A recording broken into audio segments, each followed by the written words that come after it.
All right, welcome back to another episode of Film Buff Bros, and this time we're going to be talking about remakes, namely The Thing. So The Thing has three different versions. There was The Thing from Another Planet, which was 1952, 51, okay. And The Thing from 1982 by John Carpenter, and then The Thing sequel slash prequel. Sorry, prequel. It's a prequel, but more so, I'd say a remake. Yeah. Of the well, not more so, but it's a dual purpose thing or whatever. It's a remake of the original Thing from Another World, and it is a prequel to the 1982 one. Yes. Yeah. So I guess we'll start with the 51. Sure. Yeah, that's the first one I watched. So out of the three, how did you feel about this rank-wise? Well, ranking, like, I'm kind of stuck between the newer one and the 82 one as my favorite. This one was definitely my least favorite. And what about you? I would say I'm stuck between the 2011 version and the 51 version. So I'm definitely going with 82 for my favorite. Yeah. This 51 version has got good parts. It's also got some lame parts. Yeah. Pacing wise, I felt that it kicks off pretty good. Like the characters are introduced within 15 minutes. They're at the crash site in 20 minutes. And the whole movie's only an hour and 20 minutes. So like they didn't try to push it to an hour and a half just for they trimmed it. They're short and sweet. Set design, like the matte paintings and where they find the craft and stuff, and the snow blowing in the wind. I felt all that. Like the production, the set design was really good, actually. Yeah. What did you think about those? Yeah, no, I agree. Definitely the set design was believable. I guess it's like fairly simple and easy to do. I don't know. I've never built a set before, but yeah, I had no problems at all with the set design. Set design was good. Pretty believable for the time, I felt. Yeah. Totally, yeah. And I also on board with you as I enjoyed the opening exposition of the movie. Yeah. But one note on the exposition is that I felt that it just kept going. Like once they found the craft, it was just like, oh, what kind of creature is this? Oh, it's a plant. And spoiler alert, we're going to talk about details of the movies here. But it was just kept going on and on. Like it was like a mystery that had already been solved. And they're just like, it was really about like the professor and his like kind of obsession with the creature and his admiration of the creature. And it also seemed like from a story perspective, I mean, I guess, yeah, talking about like the exposition being too long, that is a piece of the story. But as far as the content of the story, I thought it was unbelievable that a scientist would be so careless. And he's just like almost in love with it. It was a romantic thing opposed to being, having all of the checks and balances and precautions that go along with science. Oh, interesting. Okay, because that said, I agree with that. But I also think that he never felt like a threat. Like he never felt like a dangerous threat. Like he would pipe up and say, "Oh, we need to examine it," and then the general guy would just be like, "Shut up." Yeah, and he would just pipe down. So it's like he never felt like a. I wish the professor was a little more of a threat. Like it just didn't seem like, and even the monster doesn't feel like threatening at any point. They've got the Geiger thing, which is sort of, kind of the alien sort of thing with the Geiger. I like that the proximity and the clock's ticking, but like the monster itself, I just never felt like it was just punching people and clubbing them with its arms. It's like, yeah, didn't really feel like I wasn't scared or felt like there was any real stakes or threat involved with this particular one. Right. And didn't the creature get its arm bitten off by one of the dogs? Right. And like, I thought that was kind of a funny scene where he's like throwing that dog around at the beginning. Like, yeah. Kind of comical, yeah. Yeah, no, I thought that the beginning was really good. Just like the bits of comedy to do with the captain being promiscuous in his relationship with that secretary. I thought that was good little like character development and helped juxtapose or contrast the bad stuff that was about to happen, Yeah. I would have appreciated, because I kind of felt the female character was just moot. Like there was no point for her except what they did back then. It was just throw a girl in for a love interest for the girls to go to the theater or whatever it was. But like if she had been more of an integral part of the plot, like she was distracting him from doing his job, like then it makes more sense that now he's got a conflict. But she was just kind of, she's gone half the movie. She pops in, they talk about so to me, yeah, if she, again, just was a stronger character, more of a threatening character, I think it would have made more sense to me. But I feel like you could take her out of the movie and it didn't affect, you said character development, but it didn't really affect any of his decisions, which, Right. Yeah. It's not, yeah, definitely. It wasn't really instrumental. She wasn't really instrumental in, other than that it just helped create a bit of contrast in like supposed to be scary stuff that's happening, so like because with a lot of movies, how I've mentioned before, like the lighting, the music, everything is just like spooky, so that then when there is like supposed to be terrifying moments, they don't really stand out. And another thing to do with The Thing from Another Planet, way too much scoring. It was just like constant, when they're searching for the spacecraft, it's just like constant. So that when they do have a moment that's supposed to be terrifying, they're just like boom, horns and everything are going off, just like way too much, Yeah, I thought the score was super par too. It's just like a typical 1950s. Yeah. And granted, it was the beginning of the B movies, the sci-fi 1950s B rush there. But the music is just, doesn't have much of a signature to it. Not much personality, just on par. And like you said, I think it was overused. I think they were talking too much in the film. The dialogue was too much.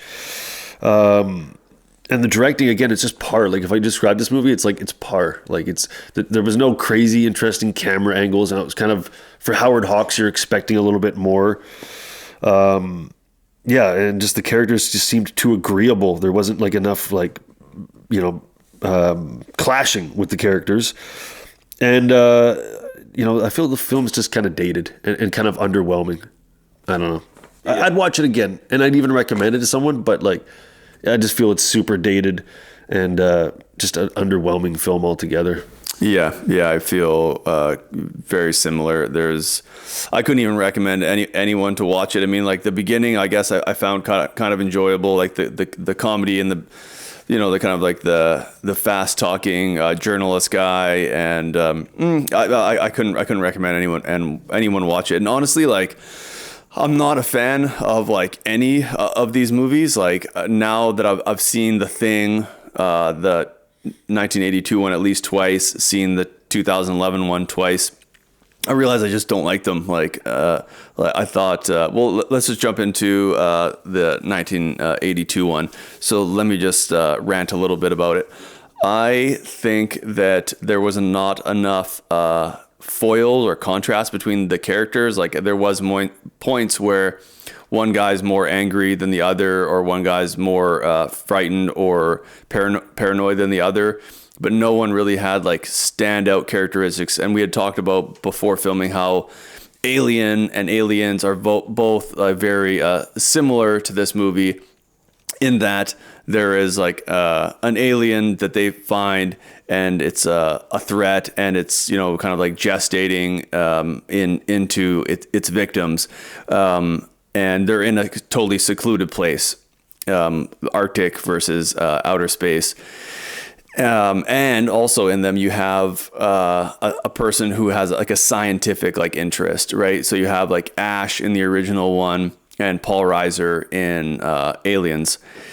In those movies, each character like stands alone. Like Yaphet Kotto, like he just wants to like kill it. I can't remember her name, the female who plays in The Birds. I want to say Parker, but that's not it. Anyway, so the other female in Alien, she's super scared. She just wants to like get out of there, and she's super angry at Ripley for like leaving them out there. John Hurt, who's also like interested in discovering, and Ash, who's an android like looking out for the company. Point being, long story short, and then Aliens, it goes without saying that there's, you know, all these different characters in it, but they really stand out and they have conflicts between each other. So it just was very interesting and stimulating because there's so much difference between the characters. How much, because I was thinking about that after we talked about it, that how much do you think the occupation of the character affects that? Because the first one, the newspaper guy, like, I don't know, not that interesting. Like the occupations, and I felt like there was pretty definable occupations in the 82 thing. I think maybe one of the differences is that there's more characters in the thing, so it takes away from being able to focus and add on to. Whereas I think Alien had 7 characters as opposed to 10 or 11 in the thing, but just those 4 less characters, I think, gives them more screen time, more possibility to. Yeah. But I felt their occupations too here. Yeah. That's something I just thought about, because like in this one you have a cook. In the first one, the cook is just like a Chinese guy that they don't even, you know, Japanese guy, they don't even look at him. But you have a cook, a pilot, a doctor, a biologist, archaeologist, a military guy, a tech radio guy. So I felt like the occupations and the characters were more defined. The way they dressed, how they behaved, their sense of humor. Like I felt this was, like, out of all 3 of the films, in my opinion, the most defined characters. Yeah, no, I really didn't even notice that they had occupations in it. I didn't, because I don't know, it just didn't seem like. I mean, I know that Kurt Russell was the pilot, right? Yep. So he kind of has that rough around the edges kind of, you know, risk taker kind of guy, mentality, persona. You know, he pours his whiskey into the computer when he loses at chess. So, you know, he has this comedic aspect to him. But when the action starts to happen, I don't know. And then you know, when the helicopter comes at the beginning of the movie and the guy's trying to shoot the dog and then the other guy shoots him, the guy at the camp with Kurt Russell. It just everyone just seemed like this kind of outcasts from society, and that's why they're comfortable working away from society. And I don't know, it's like no one showed that kind of cowardice that Bill Paxton shows. No one showed that schemingness that Paul Reiser's character shows, and no one was like this super heroic character. They're all just kind of looking out for themselves, you know, and being paranoid of being infected. And that Blair guy was only the one guy who had they lock him alone in the shed, and he's shooting the gun off or whatever, and he's building the spaceship. He was the only guy that I saw that was really noticeably different than all the rest of them. Okay, because remember Windows, the character Windows, big fro, skinny white guy, the glasses. Yeah. He has a freak out moment too, where he tries to take the guns, and he to me is like the Bill Paxton character, in a little bit. But I do understand what you're saying. As far as there being all male cast, I think it was good because now they're just focusing on the threat. And there's no love interest to distract it. It's just very focused film to me, and I love the camera work. It's floating through the hallways. I felt the characters were more assertive and less passive than the 2011 version. There was more silent movies, not so much talking. There's a lot of little silent pockets in the film, which just makes it more believable and lets the tension build up a little bit with the silent moments. The dog scene is just absolutely probably the most disturbing scene, one of the most disturbing scenes I've ever seen in a film, just to see the dogs in that state. And just, I thought the VFX were incredible all around in this film, but disgusting. Camera angles were pretty good. The matte paintings were good as well. What did you think about the ending of the film? The ending of the film, I definitely watched it, and I remember the last line was on the trivia, and it was just, I don't know, just so not stimulating, not interesting. And it's just him and Kurt Russell and one other guy at the end, and it was just so lackluster. And again, I think a big part of it was I didn't really see any uniqueness to the characters. It was really boring. And I thought just to mention the special effects, I thought they were like terrible. Really? The practical effects? Yeah. I thought like it was just not like organic, like because they showed so much of it. It was really, whereas like in Alien, like they don't show them that much and it's like dimly lit when they do show them. So like, and also like they're super, super alien looking, whereas this and The Thing, they're mixing humans with the aliens. So it was really obvious to see like, what, that it wasn't like a real person's face, it just didn't look like skin, looked like wax or like rubber or whatever they're using. And yeah, like the movement didn't look biological either. They look like puppets or marionettes. Like it just looked very like stilted. I just like I don't like any of them. And then we might as well just jump into the new one. Yeah. So the new one. What did you think of the new one? I don't like it. Yeah. I liked it when I first saw it. When it first came out, I was like, you know what? As remakes go, like, yeah, okay. Like, there's a lot they got right.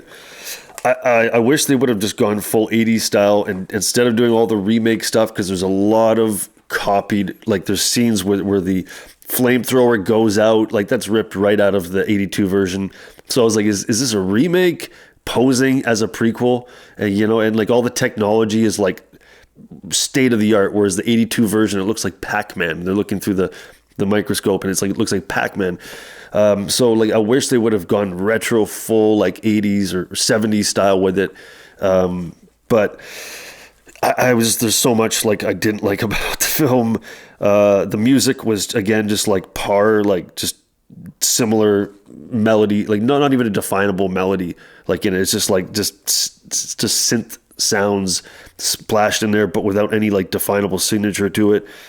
Acting, you agree that like the acting, I don't even like the main guy, Joel Edgerton and Mary Elizabeth Winstead, like just boring, flat, like nothing. Like I guess I'm comparing it to, like we said, Sigourney Weaver. Oh yeah. But yeah.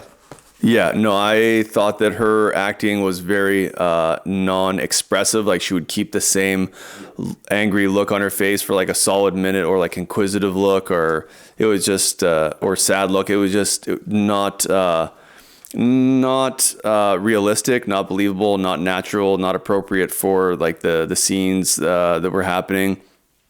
And some of the other actors, like for like the bit parts that weren't like that difficult. I mean, I suck at acting, but I think that they're believable enough. Like the beginning of the movie was believable enough, but once the CGI started being shown, it was terrible. And even though I don't know, I think it's at some points, like a few times, mostly it was terrible, but sometimes where they're showing a human face melded in, it was like a little bit more realistic to me than the animatronics in the 1982 version. But on a whole, like 90% of it looked terrible. And a few good moments of acting, like the first woman that gets infected, her just acting in general was like, yeah, it was like believable enough. But yeah, most of the acting wasn't like the main lead. She was like stilted, very just like she knew a camera was in front of her and was uncomfortable with that. Whereas some of the other guys just not like very expressive or overly expressive at times, and it was just didn't seem like they had a lot of like investment in the characters. And like you said, the script wasn't great either. So yeah. I mean, it's kind of tough to bring a great performance to not such a great script. For sure. As she just seemed like not assertive, like very passive, like scared or not even like genuinely scared, but just weak like the whole time, and just not assertive. And a lot of the characters are the same way. They're just like very agreeable, like, oh, let's go do this. We should do this. Yeah, let's all go do that. There's not very much arguing or conflict with the characters. But I did like some of the practical effects, like when the dog is on the table and the alien's on the table on the slab. That was good. The set design as far as the ship. But I felt like it was a lot of handheld camera stuff, not a lot of interesting camera work. I felt it was overlit. But the pacing was pretty good. I felt the pacing was pretty good. But some of the writing is just so like predictable and cliche and formulaic. The dialogue was just terrible. The story it just didn't do it for me. But I did like a couple things. I really liked the language barrier part of it. I think that was really clever thing to put in there. Just an example of crappy dialogue. There was one point like where I think the helicopter has crashed. Someone or several people have died. And one character says to another, like, what's the matter? Like, what? Yeah.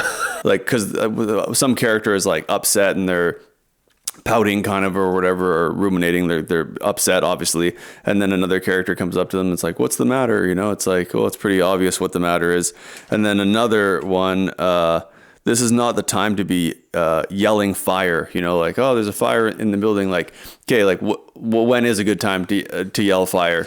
You know, an alien has crash landed and is killing like everyone at will. So yeah. And then just a quick note, the shoulder mounted cameras during close-up shots. It's like, what? Just put it on a tripod because it just screams, there's a camera here. We're filming a movie, right? You're close up of like a dialogue, right? An intense scene. And it's just like, yeah, it's like they're shaking it more in those like intense scenes, which is just it's kind of annoying.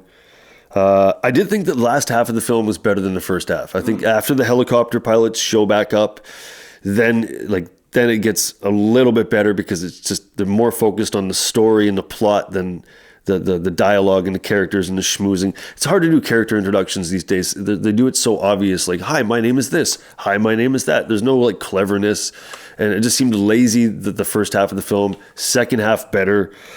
But I feel a lot like the scene in the kitchen where it's like it's coming into the kitchen and the guy and her hiding or something.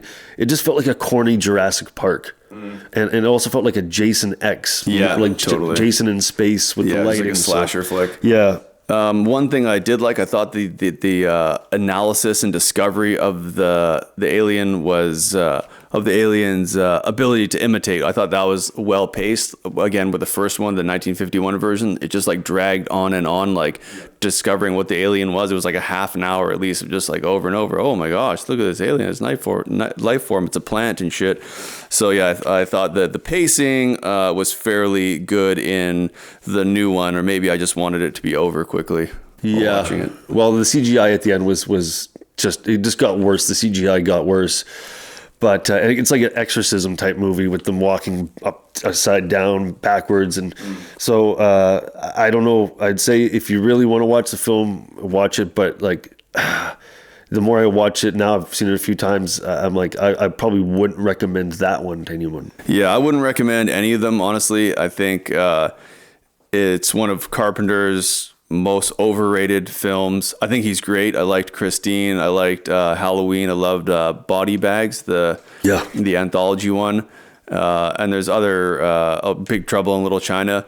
But you know what? It's popular, and just because I didn't like it or any of these films doesn't mean that someone else won't like it or will like it. But yeah, I definitely can't recommend any of these films, unfortunately. Yeah, no, I think we both made good points on both sides for sure.